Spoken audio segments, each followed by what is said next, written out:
Hello दोस्तों, my YouTube channel Ankit classes 23 में आप सभी का स्वागत है।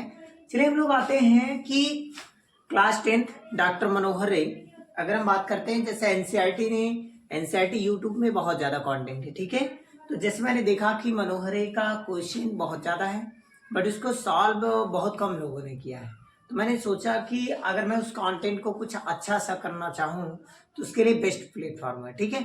तो मैं डॉक्टर मनोहर रे का आपका सोल्यूशन दूंगा जिसमें एनसीईआरटी भी मिक्स होगा, ठीक है, जिससे आपके पेपर में हेल्पफुल होगा, प्लस प्रैक्टिस सेट आपको ज्यादा मिलेंगे, ठीक है।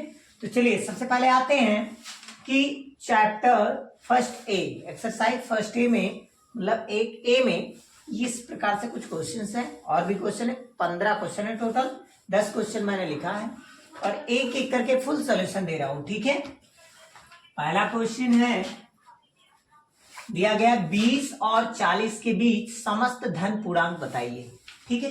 समस्त धन पूर्णांक, ठीक।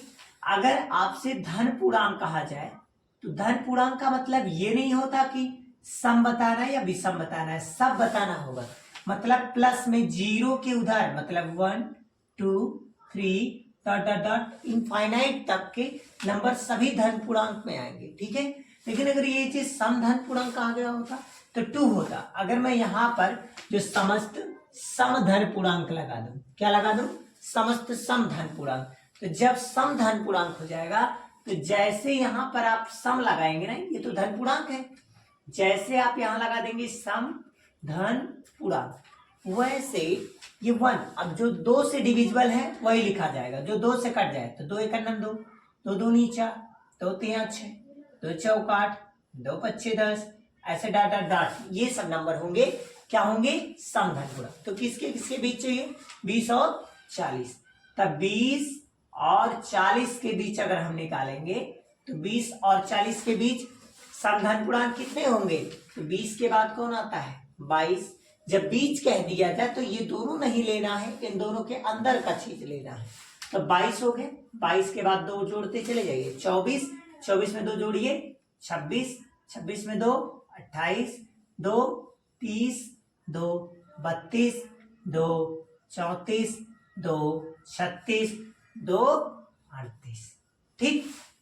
ये हो जाएंगे 20 और 40 के बीच।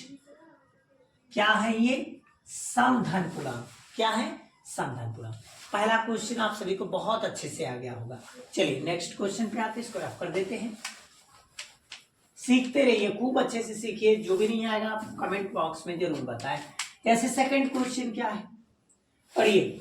1 से 10 तक अभाज्य धन पूर्णांक बताइए। अभाज्य धन पूर्णांक, अब धन पूर्णांक तो आप जानते हैं कि 1 2 3 4 5 6 7 8 डॉट डॉट डॉट इनफाइनाइट। लेकिन अभाज्य का मतलब क्या हो गया? अभाज्य अगर आपका आ जाए, जिसको हम लोग बोलते हैं प्राइम नंबर, अभाज्य को इंग्लिश में क्या बोलते हैं? प्राइम नंबर्स की बात कर रहे हैं। अब प्राइम क्या होता है? कि जिसके ओनली 2 फैक्टर्स, जिसमें ओनली क्या हो? 2 फैक्टर, उसे हम लोग क्या बोलेंगे? प्राइम नंबर, मतलब अभाज्य संख्या।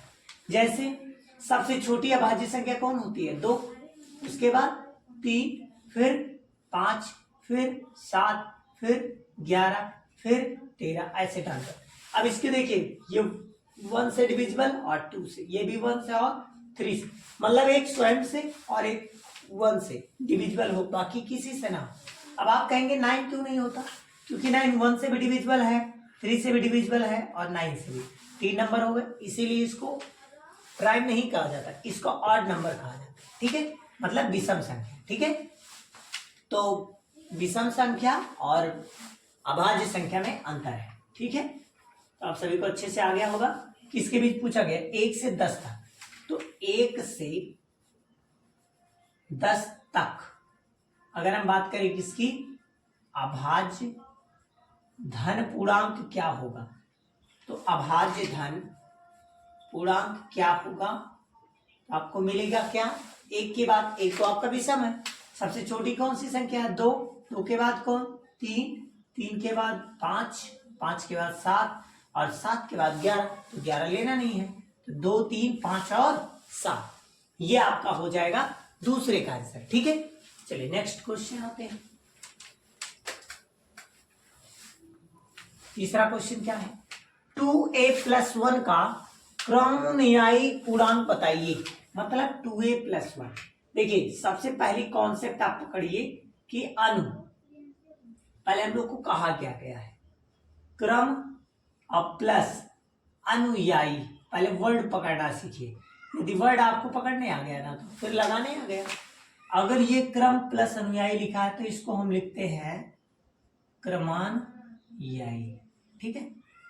अब देखिए क्रम का मतलब एक सिस्टमैटिक है, एक तरीका है कि अनुयायी माने आगे, तो क्रम से एक आगे। जैसे 1 है तो 1 का क्रमानुयायी क्या होगा, +1 ऐड कर दीजिए, 2 आ गया। 2 का क्रमानुयायी +1 ऐड कीजिए, कितना आ गया 3 का क्रमानुयायी +1 ऐड कीजिए, कितना आया, और ऐसे डॉट डॉट डॉट चलते जाएंगे, ठीक है। इसी को क्रमानुयायी कहते हैं। तो आपको क्वेश्चन में क्या दिया है, क्वेश्चन में दिया है 2a+1 का क्रमानुयायी क्या होगा। तो आप सभी को पता चल गया कि क्रमानुयायी का मतलब एक आगे, एक आगे का मतलब जैसे आपको दिया है 2a+1 और एक आगे करेंगे तब +1 जोड़ेंगे। अब ये क्या होगा 2a+1+1, अब 1 1 कितना हो जाएगा 2, तो हो गया 2a प्लस में 2। अब दो से दोनों में है तो कॉमन निकल जाएगा, तो क्या बचेगा a, और प्लस में इसके स्थान पे बचेगा a। ये आ गया आंसर, ठीक है। तो 2a+1 का क्रमानुयायी क्या होगा 2a+2। अब उसको चाहे ऐसे लिखो चाहे ऐसे लिखो, ठीक है। नेक्स्ट क्वेश्चन आते हैं, क्वेश्चन नोट डाउन कर लीजिए। आप लोग नोट भी मेरे साथ साथ किया करिए क्योंकि हम थोड़ा जल्द ही रफ कर देते हैं। आप स्टॉप कर लिया करिए वीडियो को, ठीक है, नोट डाउन करना। क्वेश्चन नंबर 4 आते हैं, क्या दिया 2/3 का योगात्मक प्रतिलोम ज्ञात कीजिए। 2/3 का योगात्मक प्रतिलोम, योगात्मक प्रतिलोम। देखिए योगात्मक प्रतिलोम का मतलब क्या होता है, एडिशन, अगर हम इनवर्स की बात करते हैं एडिटिव इनवर्स की, तो इसका मतलब होता है जिसका सम करने पे 0 हो जाए। जैसे 1 का अगर योगात्मक प्रतिलोम कहा जाए तो -1 = 0 आ गया। वैसे सेम इसको करना है, क्या कर दे 0 हो जाए, तो आप कहोगे 2/3 है ना, अगर इसे -2/3 कर दिया जाए तो इसका आंसर 0 आ जाएगा। तो ये योगात्मक प्रतिलोम है। और 2/3 का पूछा तो यहाँ क्या लिखेंगे, माइनस का 2/3, क्योंकि 2/3 में क्या किए हैं कि 0 आया है, तो आप कहेंगे -2/3 किए हैं, तो इसका योगात्मक प्रतिलोम क्या हो गया -2/3। क्लियर। चलिए नेक्स्ट क्वेश्चन क्या है, 5 नंबर क्वेश्चन है, -5 का गुणनात्मक प्रतिलोम क्या होगा। -5 का गुणनात्मक प्रतिलोम, देखिए जब आपसे पूछा जाए गुणनात्मक प्रतिलोम बताइए, तो गुणनात्मक मतलब गुणा करने पर जिसका मान 1 आ जाए उसी को गुणनात्मक प्रतिलोम कहते हैं, ठीक है। और मल्टीप्लिकेटिव इनवर्स, ठीक है। जैसे -5 है, अब इसका एडिटिव इनवर्स मतलब अपोजिट 5/1 है, इसका हो जाएगा -1/5, माइनस माइनस कैंसिल, 5 से 5 कैंसिल, कितना आ जाएगा 1। तो इसका मतलब 5 का -5 किससे कैंसिल हुआ, -1/5 से, तो ये गुणनात्मक प्रतिलोम -1/5 हो जाएगा, ठीक है। मतलब जस्ट अपोजिट, इसका उल्टा करना है गुणनात्मक, ठीक है। चलिए नेक्स्ट क्वेश्चन कौन सा है, तो नोट डाउन करते रहिएगा। यहां नंबर चेंज करते हैं। क्वेश्चन नंबर है 6, दिया गया P+Q और P-Q के योगात्मक प्रतिलोम बताइए। अब P+Q का अगर पूछे कि योगात्मक प्रतिलोम तो ब्रैकेट जरूर लगा दे, क्योंकि प्लस माइनस का वो आ गया, ठीक है। योगात्मक प्रतिलोम, इसको 0 करने के लिए आप क्या करेंगे, तो आप कहेंगे P+Q में यदि मैं -P+Q कर दूं, -P+Q कर दूं, तो इसका आंसर क्या आ जाएगा 0। तो बताइए इसको 0 लेने के लिए आपने क्या किया है, ये चीज तो किया है, इसका आंसर हो जाएगा -P+Q। ऐसे सेम आपको अगर -P+Q करना है, P-Q करना है, तो फिर का योगात्मक प्रतिलोम क्या होगा, तो योगात्मक प्रतिलोम निकालेंगे तो इसको 0 करने के लिए आप क्या करेंगे, P-Q है, ये पॉजिटिव है, अगर इसको 0 बनाना तो माइनस में P-Q करना होगा, तभी तो इसका आंसर 0 आएगा। क्योंकि 0 लाने के लिए आपने क्या किया है, -P-Q लगाया, तो ये आपका -P- जो Q है ये आपका क्या हो जाएगा, योगात्मक प्रतिलोम हो जाएगा, ठीक है। चलिए नेक्स्ट क्वेश्चन आते हैं।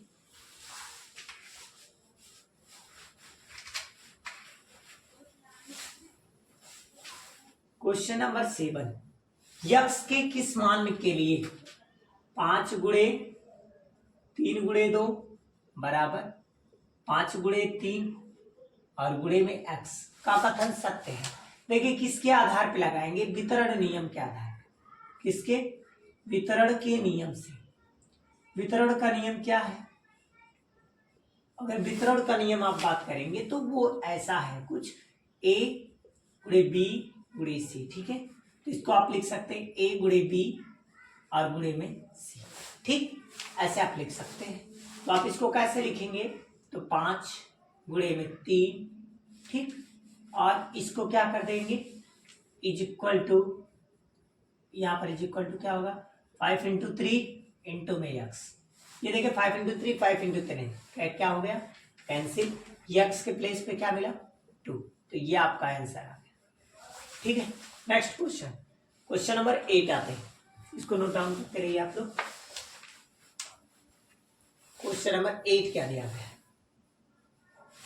दिया गया पूर्णांकों में ऐसी कौन सी संख्या है कि जो स्वयं के योज्य प्रतिलोम होती है, मतलब स्वयं का प्रतिलोम होता है। जैसे आप जानते होंगे, आपको अगर मैं पूछूं प्रतिलोम तो जस्ट आप अपोजिट बताते हैं, जैसे 1 का -1, 2 का -2, 3 का -3, तो कौन सी ऐसी संख्या है जो स्वयं का स्वयं होता है। तो आप समझते होंगे कि 0 एक ऐसी संख्या है कि 0 स्वयं का योज्य प्रतिलोम होती है। 0 स्वयं का योज्य प्रतिलोम होती है। क्यों योज्य प्रतिलोम होती है?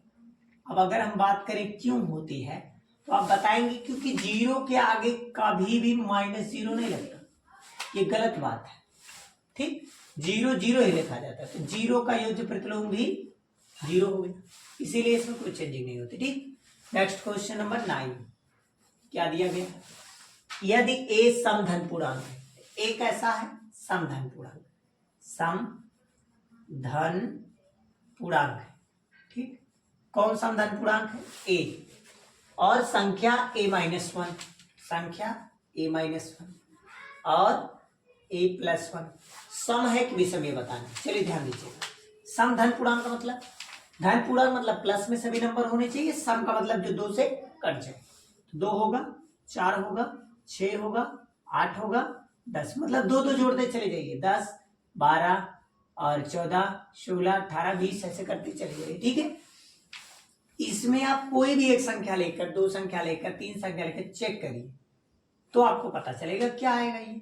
तो a के प्लेस पर अगर हम 2 लेते हैं, ठीक, तो 2 लेंगे तो 2 -1 और यहां बनेगा 2 + 1, जोड़िए, 2 में से 1 गया 1 और 1 और गुणे में 2 + 1 3, 3 एक करना 3, 3 क्या सम है कि विषम, तो आप जानते हैं विषम है। ऐसे आप चेक कीजिए, a का मान 4 रखे तो 4 - 1 और यहां हो जाएगा 4 + 1, 4 में से 1 गया 3 और 4 और 1 5, बीच में मल्टीप्लाई केस होता है, ठीक है। 5 × 3 = 15, विषम है कि सम, विषम है, इसीलिए ये संख्या भी कैसी होगी, 2 3 चेक कर लीजिए, जो आए वही आपका आंसर हो जाएगा। तो जब सब पे विषम हो रहा है तो क्या किसी पे सम थोड़ी ना है, ठीक है। चलिए नेक्स्ट क्वेश्चन,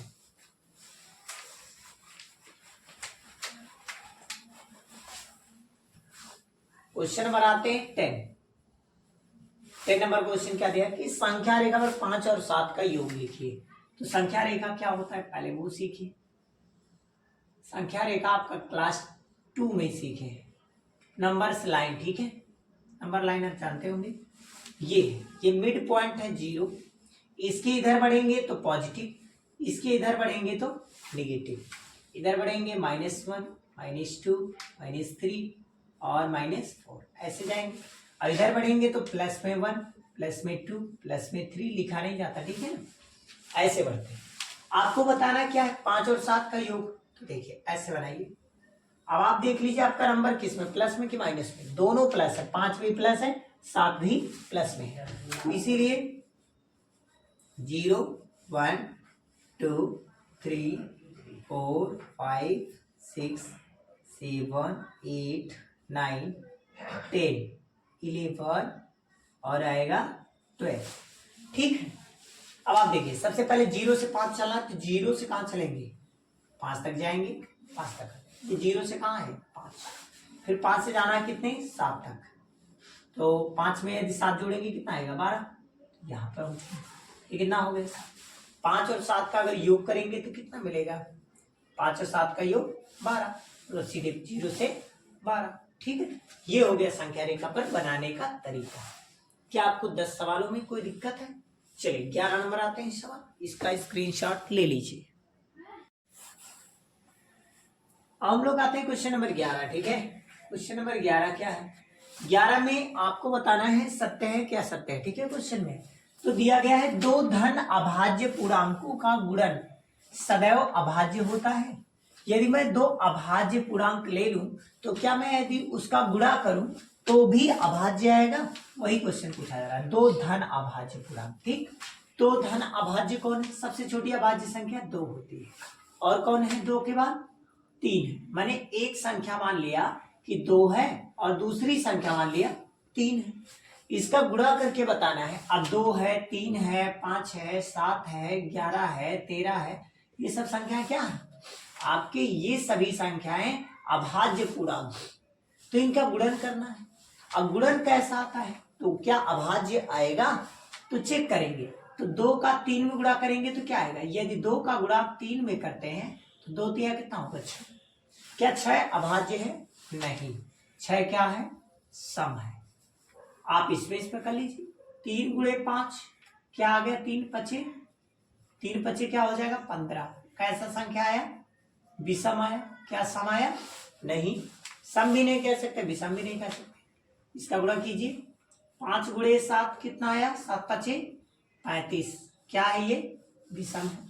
तो आप एक चीज तो क्लियर कर लिए कि यदि आप जानते हैं कि यदि सम संख्या से गुणा करेंगे तो सम आ जाएगा, विषम संख्या कैसे करेंगे तो विषम आ जाएगा।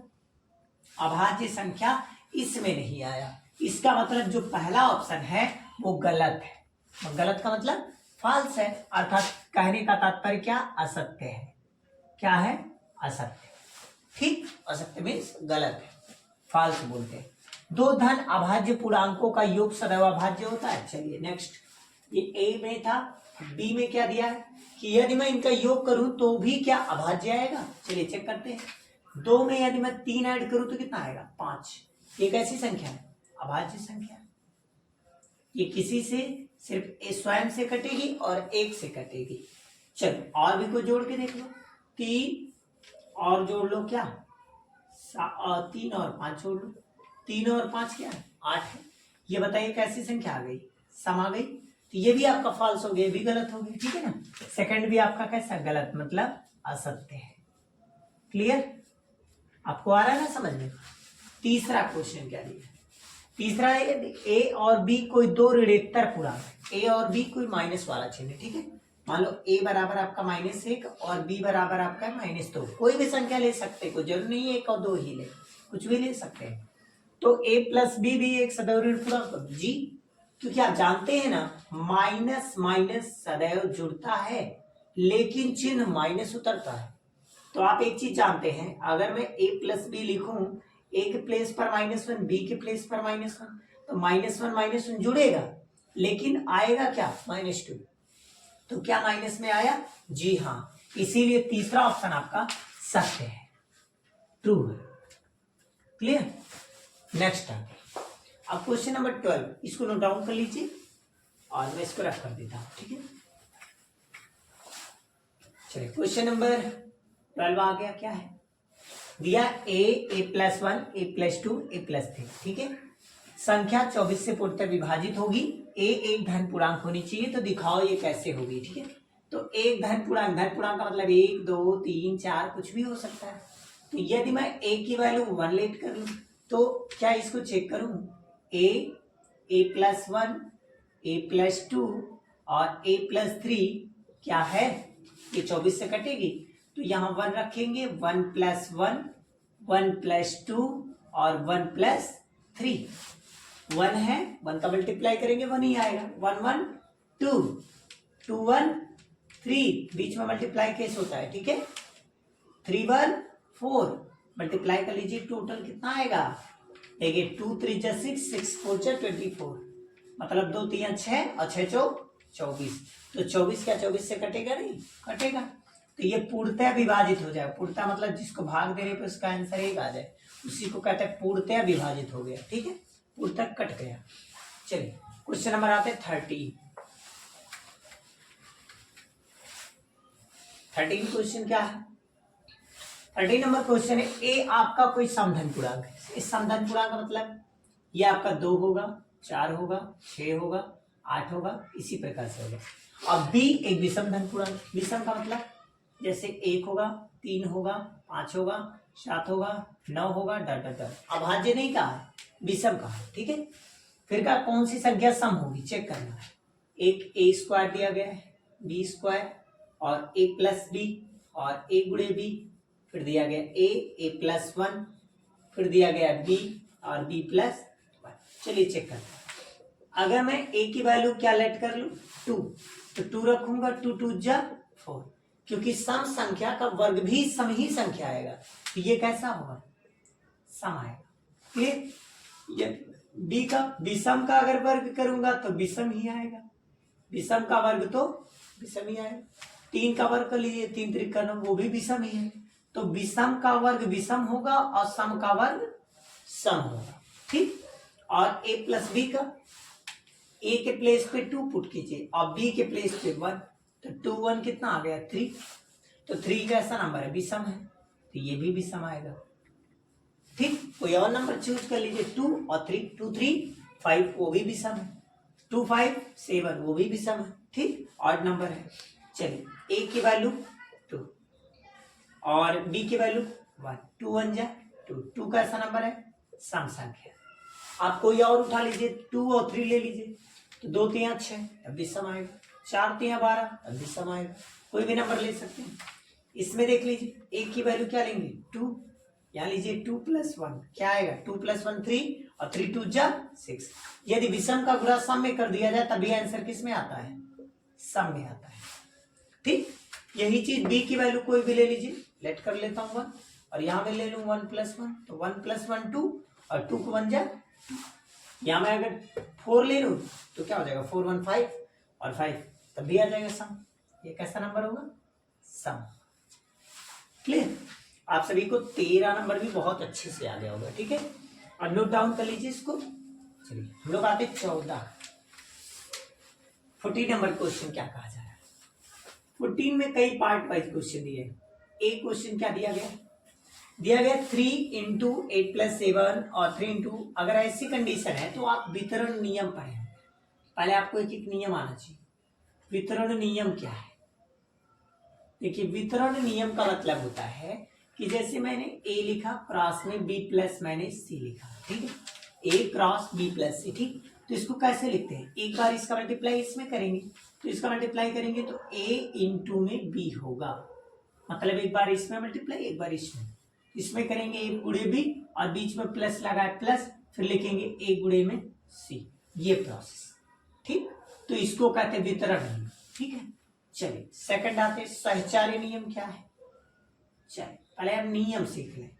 सहचर्य नियम, सहचर्य नियम क्या है? सहचर्य नियम मतलब जैसे ऐसे है, ए + बी + सी है और इसको आप ऐसे लिख दो, एक साथ इसको जोड़ा बना दो, तो ए + बी और ये प्लस में लिख दो सी। इसको बोलते हैं सहचर्य नियम। ठीक है, अब यहां से अगला जाओ। अगला कौन सा है? अगला है क्रम विनिमय नियम। कौन सा? क्रम विनिमय नियम। अब क्रम विनिमय नियम क्या होता है? क्रम विनिमय नियम का मतलब होता है, जैसे मैंने a × b लिखा और आप b × a लिखो। जैसे मैंने कहा 1 × 2, तो आपका 2 × 1, आंसर वही आना है। तो क्रम विनिमय नियम, कम्यूटेटिव लॉ।